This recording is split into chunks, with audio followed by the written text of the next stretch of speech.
Welcome to Lead Today with me, Kalyna. Let's talk leadership.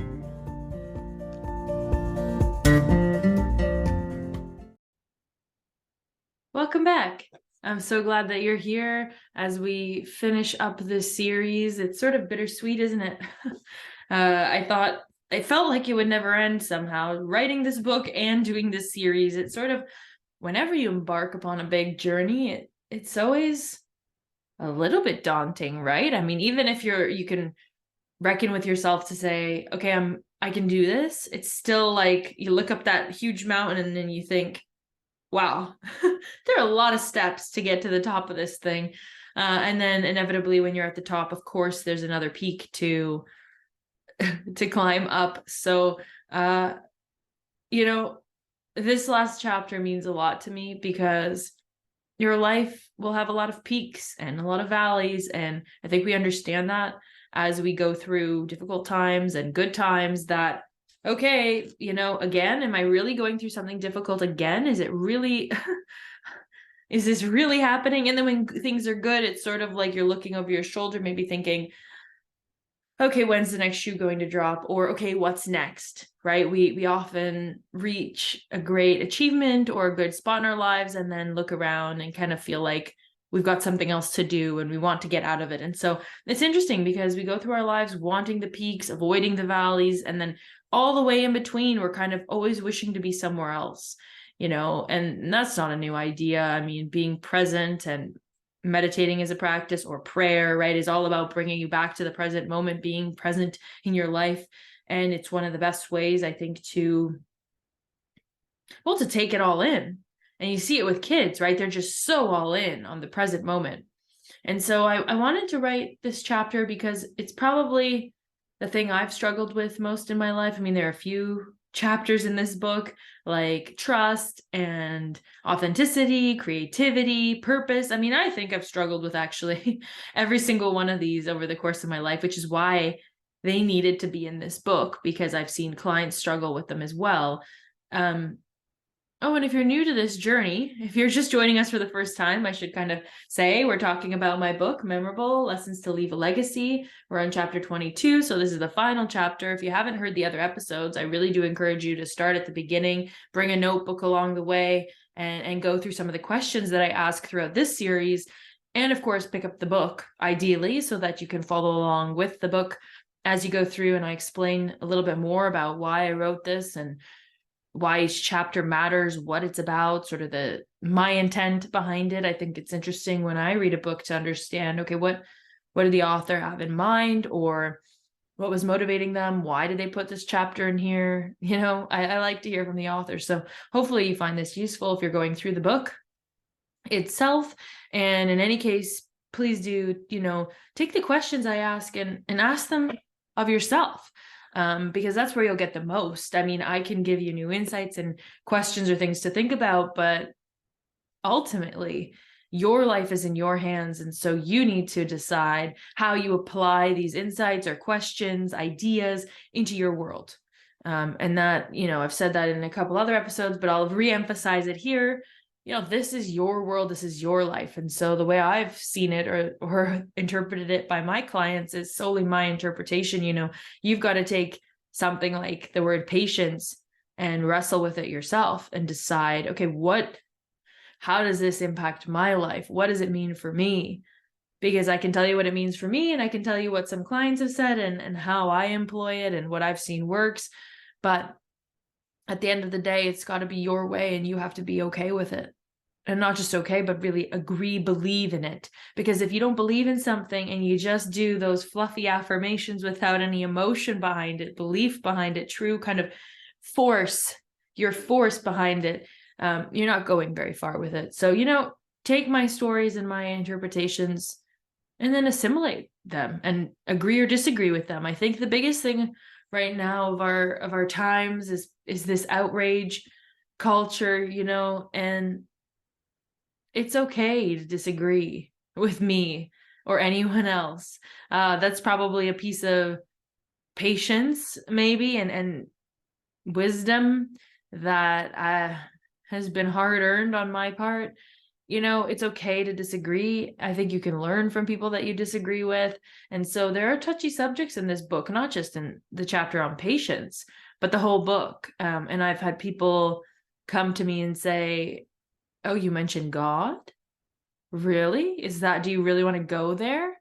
And it's like, yeah, I really want to go there because it's necessary. And so I've had many conversations with people that agree and then people that disagree. And it's so beautiful to see what can come of a disagreement, because then maybe through the disagreement, we can come to a new place, both of us, maybe somewhere in the middle. Maybe one of us is shifted to one side or the other, or we just have better understanding for ourselves of our own position. But either way, we've gained from the interaction. And so I think as a society, if we had a bit more patience, it would be a really good thing. And I say that because I think if I had more patience, it would be a really good thing. And so if I would benefit from more of it, my assumption is that we're all, connected to some degree. And so if I would benefit, I think we'd all benefit because, well, not because I think I'm the center of the universe, but because I think that my tendency is a very human tendency to want to be at the peak and then get out of the valley and then move faster and then be at the milestone, finish the book series, finish the book, do the paperback, do the audiobook, sell more books, move to the next phase, like next, right? And we just keep trying to get to the next thing until we're done. And you're really not done until, well, it's over, right? And you're done. So,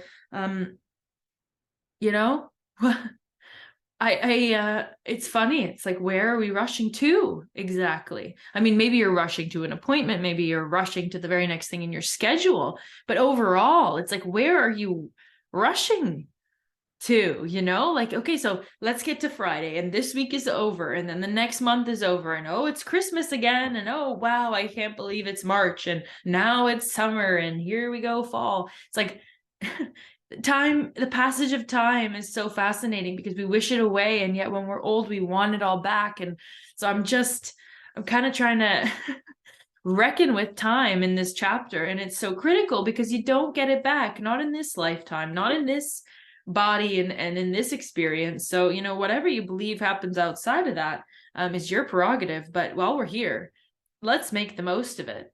And I think making the most of it means actually slowing down, being present, and having patience and presence. They're very related. And the best interactions, the best days that I've had are when I'm in the moment right here, right now with what I'm doing.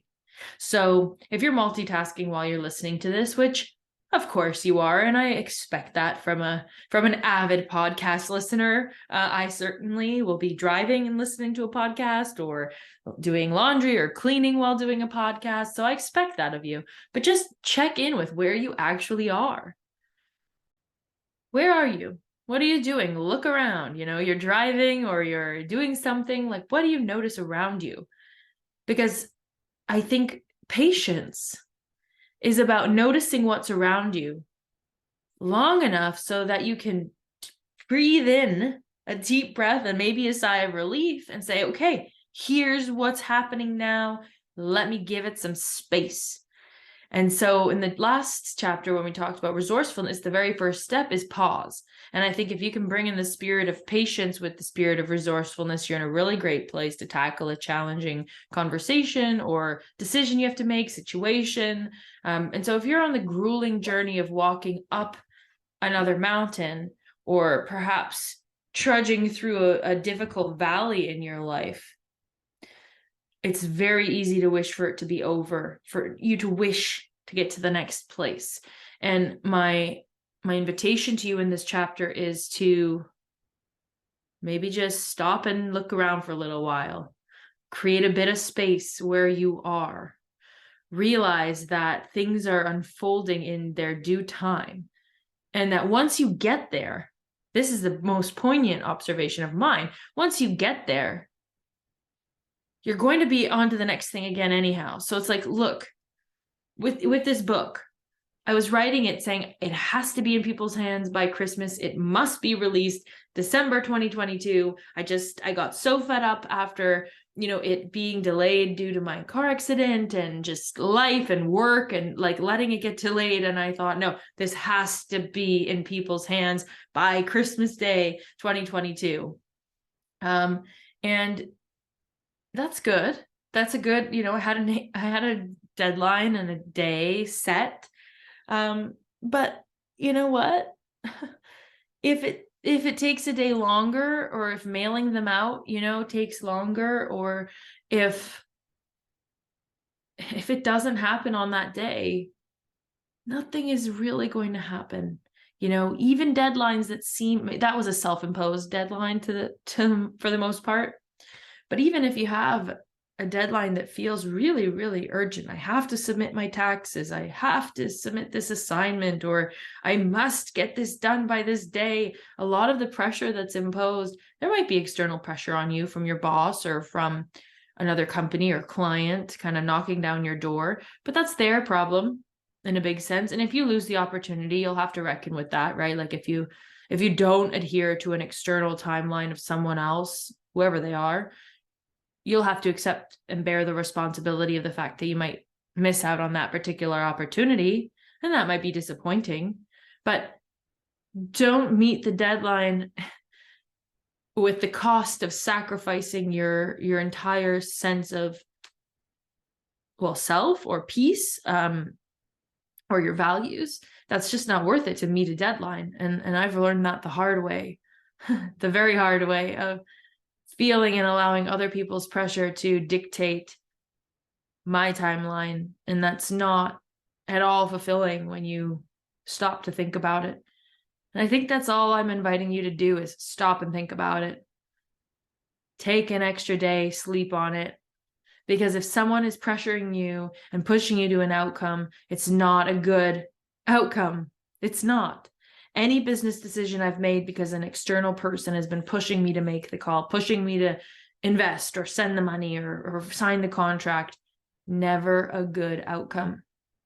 And it's okay. I have deadlines for things. Like I'll invite somebody into Predictable Profit, which is my course. And there are certain timelines that I have. And so if I extend a particular promotion and it ends at a certain time, that's when it ends.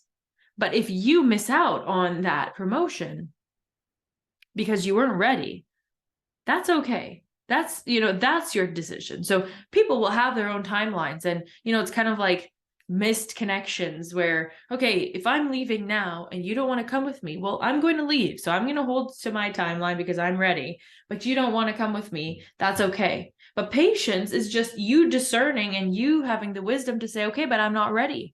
So I'm not doing it, and not allowing the external pressure to take you for a ride, and being able to go within and be at peace with your decision, with your timing. And I say this with full understanding, awareness, knowledge that that's hard, because I'm the one that usually gets swept up in the tide and let's go, and it's time to go, or we need to do the next thing, or, I'm definitely, if you read the chapter on purpose, you'll get a look at your particular gifts that you have represented in a hopefully very clear, concise list that you can just take a look at and kind of understand, okay, what are my particular gifts?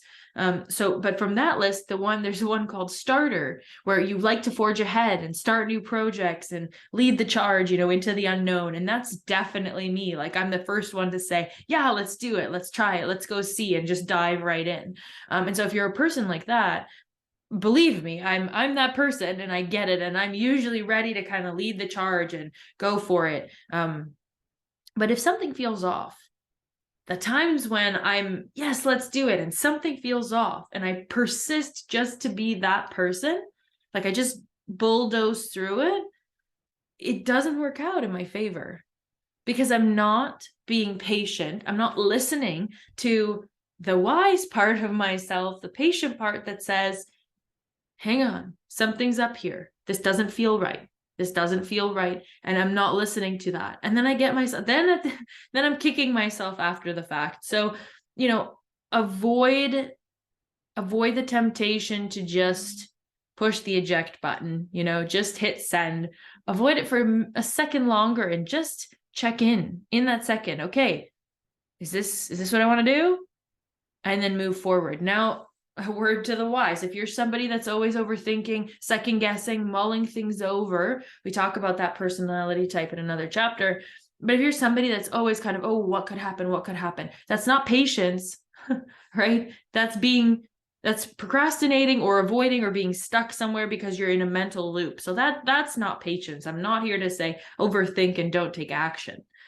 Right. So there is a difference. And I think you know what it is. When you're avoiding the step you need to take, or you're just being impatient, right? You're just pushing something forward without really taking a moment to consider it. So you know that best. You know yourself best. And are you in a rut, kind of just spinning around in your thoughts and not acting? Are you in inaction, or are you truly in need of taking a moment to sit, look around, get your bearings, and then continue onward? I would say in both cases, no matter which one it is, the patience to sit still, because oftentimes, I have clients also come to me. This is interesting. They'll come to me and say, I'm really anxious. And I say, well, I'm not a therapist, so let me get that off the table right now. I'm certainly not a therapist. I'm not here to diagnose you that you're anxious or not. But what I work with is, what are the stories you're telling yourself? What are you doing, right? Thoughts and actions, like thoughts and behaviors. That's my realm. How are you thinking? Because how you're thinking, the stories you're telling yourself are taking you to your actions, and then they're bringing you back to more thoughts, right? You do something, okay, you think about how it went or what to do next, then you do something again, and so you're thinking and doing. And I work in that space, and I'm not here to diagnose anyone, but what I've come to realize with clients that are anxious is they're thinking. There's no doing, or little doing, or there's little doing, action taking in regard to what they continue to ruminate about. And so if you're ruminating, thinking, it's like, okay, then you need to go to the chapter on resourcefulness and ask yourself, okay, what's the best next step? Just one thing that I can do about this. Because you are thinking yourself into the ground and you're not going anywhere as a result. Well, you're going somewhere, you're going nowhere. I mean, you're going backwards almost, or maybe in the wrong direction completely, in another direction completely. You're digging yourself into a hole when you think, right? And so it might sound really, really basic, but I mean, write a list of all these things that are your concerns. Make friends with the parts of you that are anxious. Like, what are they trying to keep you safe from? Something. You wouldn't have that persistent voice in your head, right? And so patience, the skill of patience, is giving you the moment to sit down, force yourself. I mean, not forcefully, but tell yourself, you're in the driver's seat. Okay, sit down. Write this all out. Like, write a list. Just a list. You don't have to make it pretty. Write a list. Okay, what are all these things that are making me so nervous? Like, what do I feel needs to happen or isn't happening that's like, oh, this is stirring up my heart, my mind. I'm freaking out over this. Okay, write it out. Make friends with it. Look at it. Okay, what's one thing that I'm willing to do about this? Oh, that part, that seems too big. Okay, what's another thing? A smaller thing.